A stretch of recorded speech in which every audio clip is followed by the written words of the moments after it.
Hey, good evening, everybody. Welcome to our Zoom Daily with Rabbi Shlomo Schwartz to a realistic map of meaning. We've been working on the prohibition of murder, and he's going over many details about the connections with the Torah mitzvot. And so let's just jump right in and say hello to the rabbi. Shalom, Rabbi Schwartz. So good to be with you, sir. We hope you had a wonderful holiday, and Happy New Year. Happy New Year to you, to everybody out there. The whole world is going to enter into a new year, and our prayers are that it be good for everybody, that everybody find a way to climb up the ladder to be a better person. And that's what it's all about. So I'm going to share the screen. We're going into, where am I going here? Here. Is that showing up? Is my chart showing up? Okay. One minute, I think I have to share the screen. Okay. Is that it?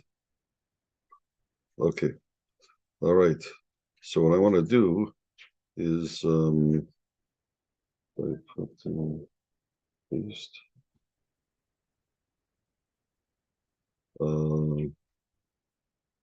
So I'm using this device here to sort of cover up some stuff. So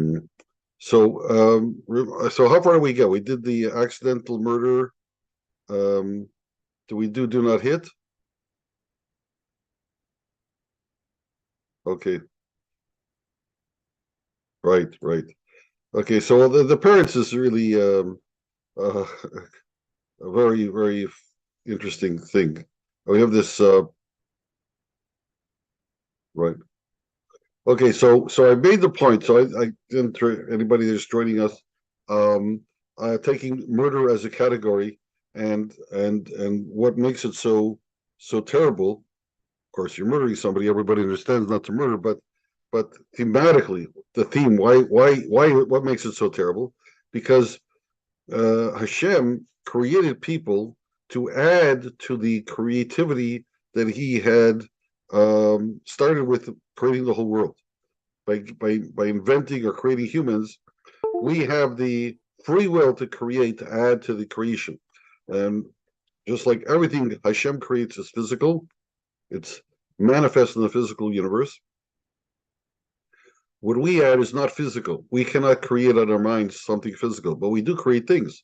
One of the things is we create emotions, which is a whole different fabric overlaying the physical world, and also rules.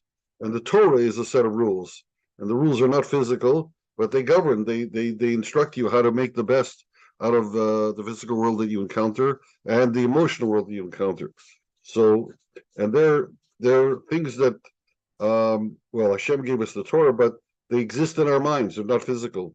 They just describe physical scenarios. So when you take away a life, you're taking away a further act of creation that was God's purpose in the first place. So you're undoing creation. Of course, that's terrible. And so what comes from that? Now, I've made a change here. I want to go back. When we went over this, we said that exile of an accidental murder, which is in the divine code, we called it critical.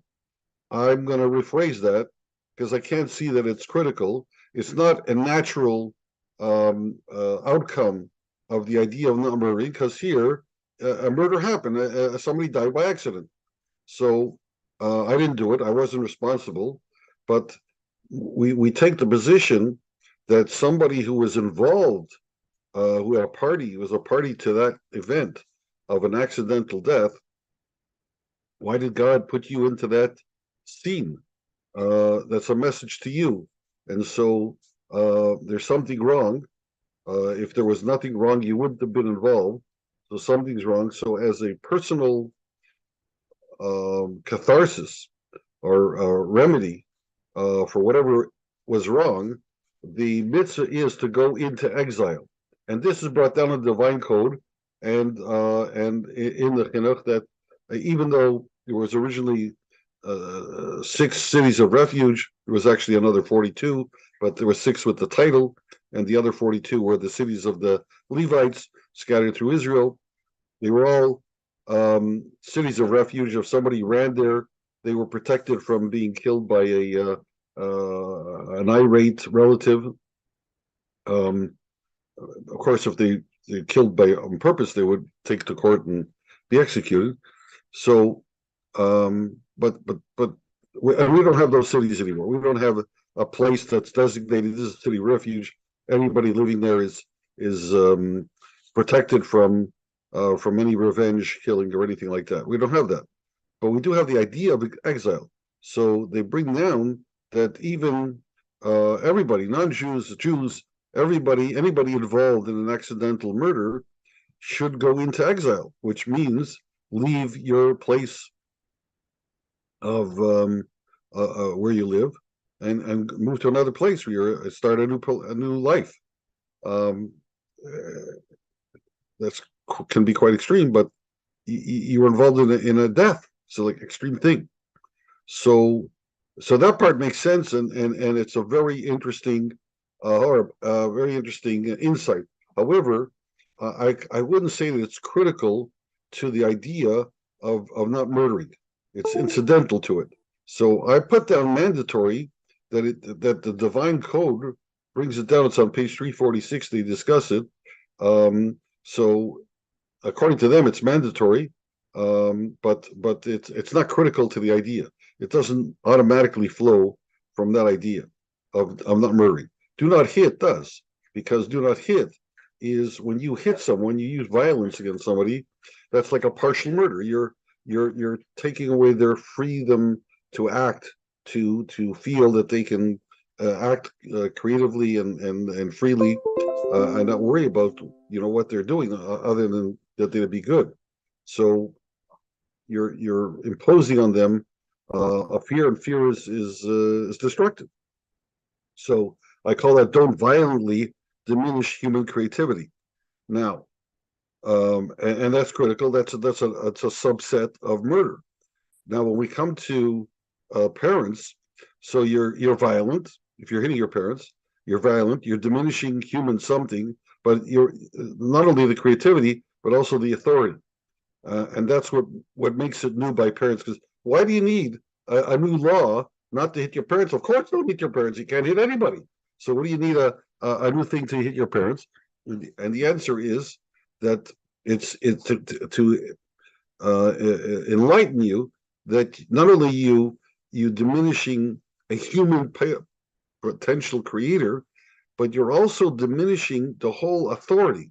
That's not only your parents. It's sort of like you're hitting the idea of a parent, the idea of authority. And the parents are a first authority in our lives. They're the ones that govern us. They raise us up. They teach us how to behave. So that's following. I think it's an outgrowth of the idea of you're violently diminishing the creativity that God instilled, which is also the creativity has to be governed. So the authority is the governance of that creativity. So that's a terrible crime, and it's critical to the do not murder. And also, I found, we didn't discuss this, that there is actually a story in the Torah that it's not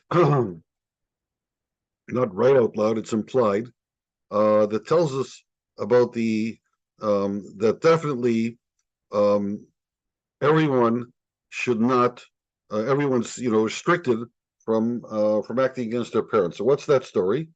So the story is it's in page 63 of the Divine Code in footnote 67, which is I'm just going to look up I want to look up the verse again.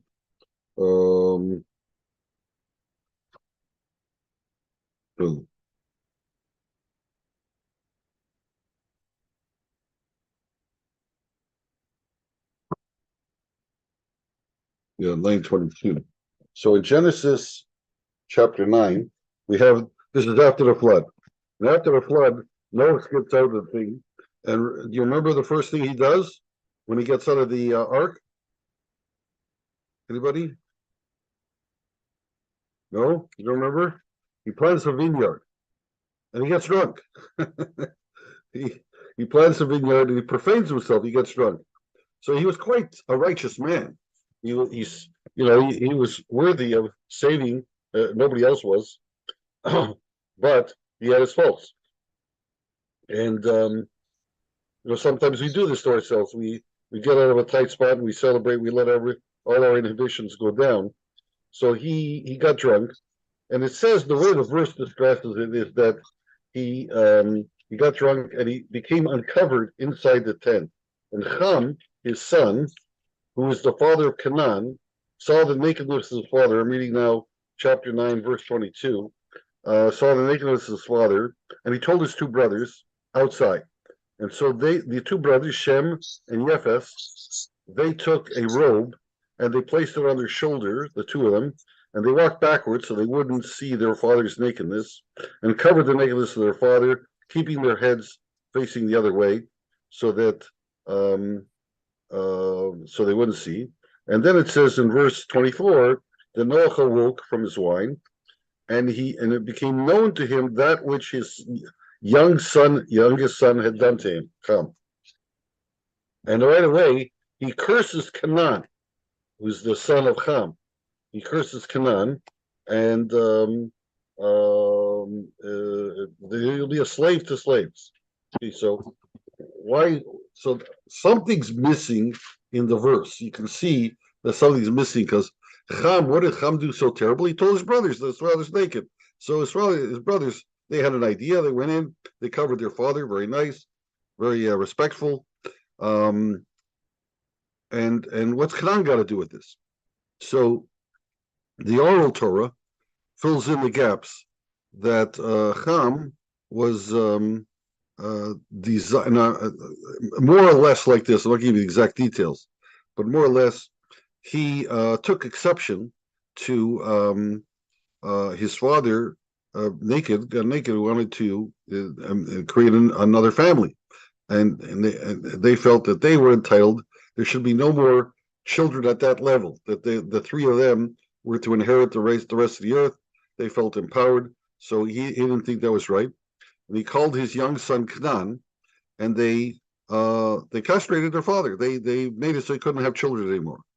So and it was Noah was so drunk he was like under anesthesia. He only realized it when he got up, and that's when he realized what had happened, and he cursed Canaan, who's the guy that actually did it, I think, but Ham also. So that became a curse through history because of this event. Now, so right away you see there, I mean, exactly like a very, very strange story.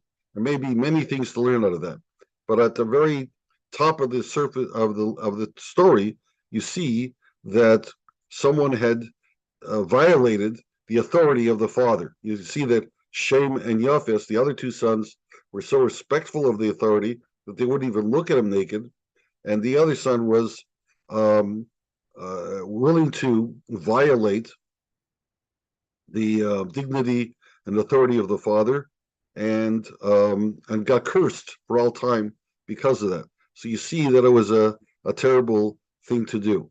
So from that reference in the Torah, we can certainly see that the Torah is Hashem's message to us, to everybody. Like, this is what happened. He was not Jewish, but he was greatly criticized, cursed because of his disrespect for his parents. So you could apply that to all humanity, that they should always hold their parents in reverence and not strike out at them. So that's the source for it. And so I think that explains why it's an extra part. And so even though the verse is in this phrase of "do not hit your parents," but it can encompass through that, honoring your parents and fearing your parents, giving them reverence and so on, all that, because otherwise you're diminishing the authority that governs your creativity. You have to have some controls on what you feel capable of creating and not. Any questions on that? Okay, so we'll go on to the next. The next one is do not kidnap. A kidnap is I think Rabbi don't hear a us. capital crime for all, but it requires certain conditions. But we can understand it because you Yeah, are he cannot hear us. not violently, because you don't necessarily use violence in a kidnapping situation, but physically diminishing human creativity by constraining somebody and not allowing them to go where they want, do what they want. You're taking control of their physical person, so you're diminishing that human creativity. They can't do what they would like to do or seek to do. So it's really in the same realm, and it's you're murdering the human potential, and for that reason, it's captured by this idea. So I would call that critical. It is discussed on page 589 in the Divine Code. So we'll call that critical without taking a vote. Okay, we're coming to the next. Now, this one is very interesting. Remove danger from your house. And the next one is do not retain danger in your home. So it's a positive and negative that go together. We've had this before, and there's actually two. So we said that, at least the way I say it, is that you are protecting yourself from harm with the negative, and you are giving yourself a benefit with the positive. And the positive, removing danger from your house, is you have to be on the lookout. You govern yourself carefully wherever you go, and don't engage. In other words, don't bring things into your house. So that what's the derivative of that? I have a very interesting conversation last night with another group that I'm doing this with. This is the group it's younger children in India, and they asked me, "What about boxing? Are you allowed to box? Are you allowed to because boxing is a violent sport. You're trying to hit each other." So he said, "Do not hit." Well, what about boxing? Can you engage in boxing? So we talked it back and forth, and the answer is no. And it's discussed in page 369 of the Divine Code, not necessarily boxing, but the whole idea of committing suicide or even putting yourself in harm's way. You can't do it because you're not even allowed to bring a danger, something that you'll trip on or hurt yourself. For sure, you're not allowed to commit suicide or put yourself in harm's way by taking needless risks. Now, this is an interesting area because if it's not a needless risk, then you can do it. So many people take terrible risks in order to earn a livelihood. It's just the nature of the world. People go down into the mines. They climb on top of the trees.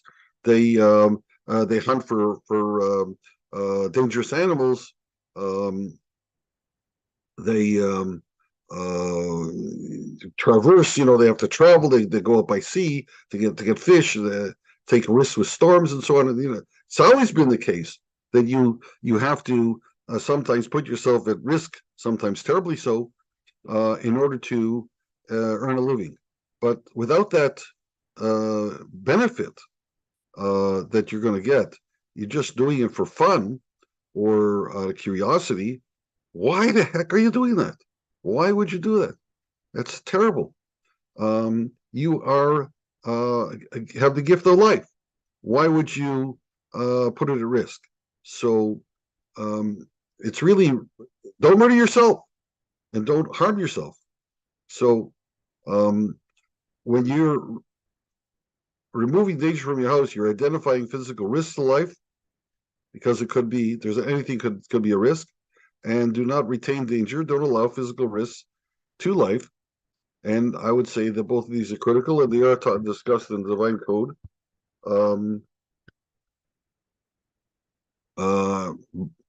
They may not be a capital crime because sometimes you have to do it, and sometimes you don't know what the physical risk is. Is this risky or not risky?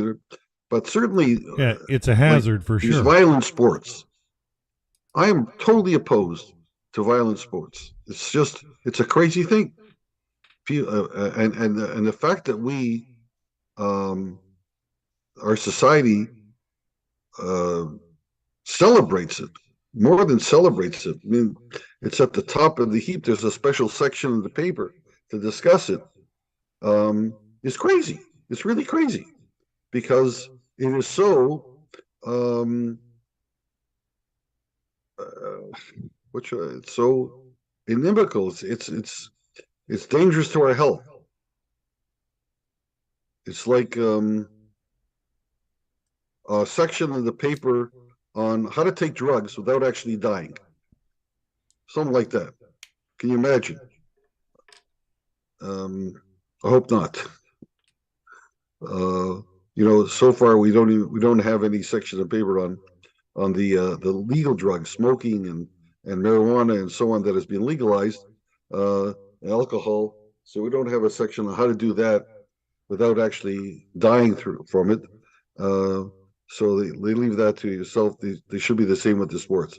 Now, I understand that young people exercise to let off steam. So there is when you're engaged in it, when you're actually doing the sport. So at least then you are exercising your body. You're discovering the limits of your body. Children have to do. You're I'll even say the Lubavitcher Rebbe, may rest in peace, Rabbi Schneerson, the last one. I understand that he was in favor of sports because he felt it was a good outlet for the competitive spirit that that infests us. So you can get it out of your system through that. But even having said that, I think he was talking more about baseball than football. Football is a violent sport, at least the way it's played in America. And like cricket or tennis or table tennis, those are non-physical violent sports. They're competitive, but nobody getting hurt. Whereas unless you trip, you fall, it can always happen when you're engaged in a physical activity. You can always hurt yourself, but that's not the idea. Whereas in football, the idea is to knock the other guy down, to make him look out for you. And hockey and boxing for sure. Wrestling, not so much. I don't think wrestling, because wrestling is just to pin the guy to the mat. It's maneuvering and so on. It's not so much damaging him as leveraging him. So certainly at the college level, it might be okay. But really, it's a terrible, wrong-headed,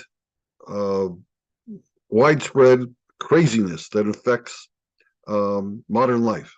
Is the sports, the physical sports. It's crazy. Somebody ought to start a movement against it. I don't know how successful you'll be, but it's really, at least get people to think about it. It's really a crazy thing. Any comments? Or yeah, I went to a hockey game, Young Stars hockey game. I can't yesterday. hear anybody. Is somebody talking?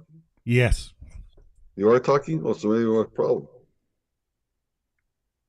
Anyways, yeah, I went to a Young Stars NHL hockey game, but it's kind of preliminary hockey, preseason, and a chance for the young guys to make their way into the NHL. And right. yeah, it inevitably got physical. It's a physical sport, but I didn't think anything of it. But I mean, I like your comments on the identifying physical risks to life of removing danger from your home and not to retain danger in your home. I mean, just have in mind that certain things are hazardous, and yeah, people need to realize that Mostly when you hazards say should be. this, but what I'm doing mostly when you say this, people are thinking of, yeah, I got to protect the kids. You got special caps on the medicine so the kids don't get into it, and they label things that are poisonous with a skull bone, so you know not to drink it by accident and stuff like that. You got safety controls on the stove or the or what have you. There's very safety controls that they try and instill into the host. And now in a car, my cars now, the latest versions have beepers when you're about to collide with something. So all that's very good. And you have to drive. You can't say let's not drive cars because somebody could get hurt. So you're not trying to get somebody hurt. And but just living, people can get hurt. Just walking, they can get hurt. So you just do what you can. But sports is like I didn't raise it, but these kids brought it up, and it's such a worthwhile and clever insight that we have sports that are dangerous to health, and they ought to be outlawed. Plain and simple, they ought to be outlawed. There's no real rational reason for it. You can develop your physical body with tennis, with racing, with weightlifting. They have other sports that allow you to do this. Anybody say somebody say something? I want to make sure my earphones are working. Check. Oh, not too well. I think I know these things. I'm not sure. I'm not happy with that. Just a minute. Let me switch to the manual one, to the plug-in ones.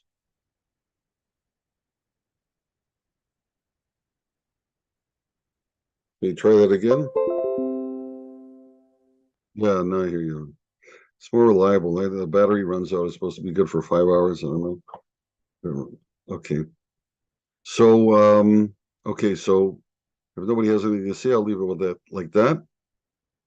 And maybe we'll say Yeah, Rabbi, mhm. what is your idea? What is your idea about the passage in the Bible, the eye for an eye, a tooth for a tooth? Is it applicable for the murder?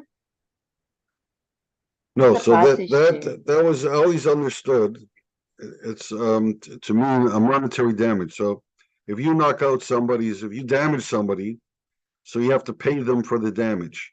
And the way it's expressed in the Torah, which sounds like, oh, you knocked out his tooth, we're gonna knock out your tooth. They've never practiced that, but it's rooted like that to teach you that that's what ought to happen. That look, would you like that to happen to you? Look what you've done.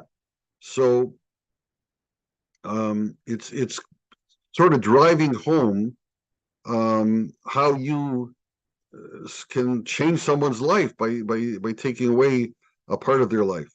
But in fact, if you ever do any of those things, you knock out an eye or damage an eye or a tooth or anything, cut off a hand or a foot for a foot, it says a number of things.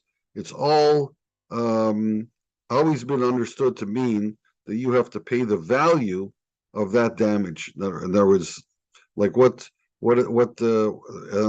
I said last time, there's 5 areas of concern when you physically damage somebody. There's the loss of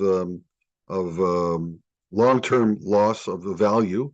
So someone who walks with a limp, for example, now is not as viable an employee as somebody who doesn't have a limp.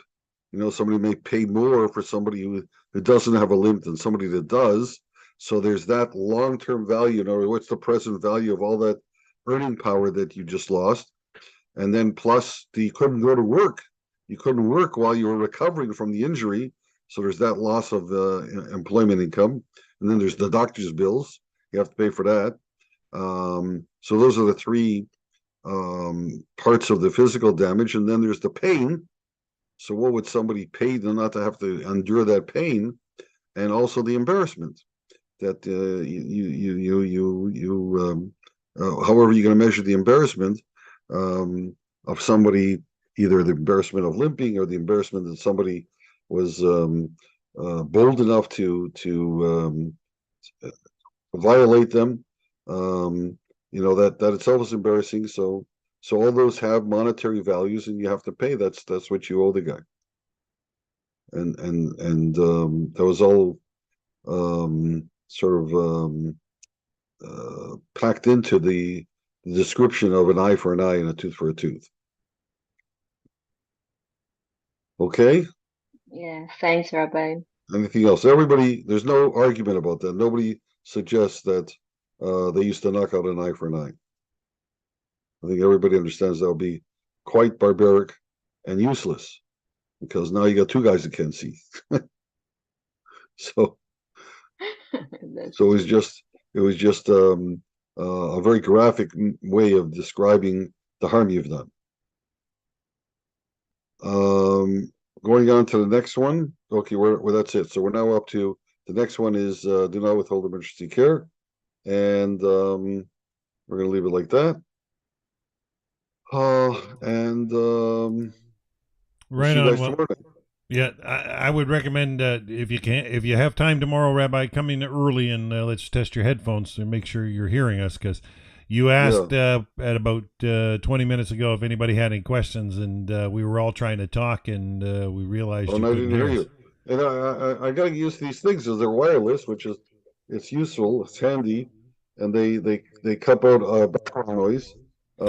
I bought myself a beautiful cordless set of Bose, but I cannot make it work with the broadcasting software. And sometimes I get echo through this mic or background noise, and or somebody drives by peeling their tires out front of my place, and what do you do? I mean, we do the best we can with what we have. Yeah, I have to make sure they're fully charged before you start the class. That's the problem. All right, so we're on point 9 for tomorrow. Are you good for tomorrow, Rabbi? I'm good for tomorrow. All right, so we will be back tomorrow at 9 p.m. Eastern, 6 p.m. Pacific for more Zoom Daily with Rabbi Shlomo Schwartz, to a realistic map of meaning. Beautiful, beautiful material. Always gives us food for thought. I'm sure many Noahides out there were starving for a good class, because yesterday most classes were shut down due to Rosh Hashanah. But we're always glad to get together. Thank you, Rabbi and Grace, for joining me live in the Zoom meeting. Always interesting. I open it early, always time to talk. So if anybody wants to join us in the Zoom meeting, feel free to email Rabbi Schwartz at his email, sbs447@gmail.com. That's sbs447@gmail.com, and he'd be glad to add you to the Zoom meeting list and provide you with the link. So we're going to sign out for tonight, and we will be back tomorrow. Bye for now. Thank you very much. Okay, be well.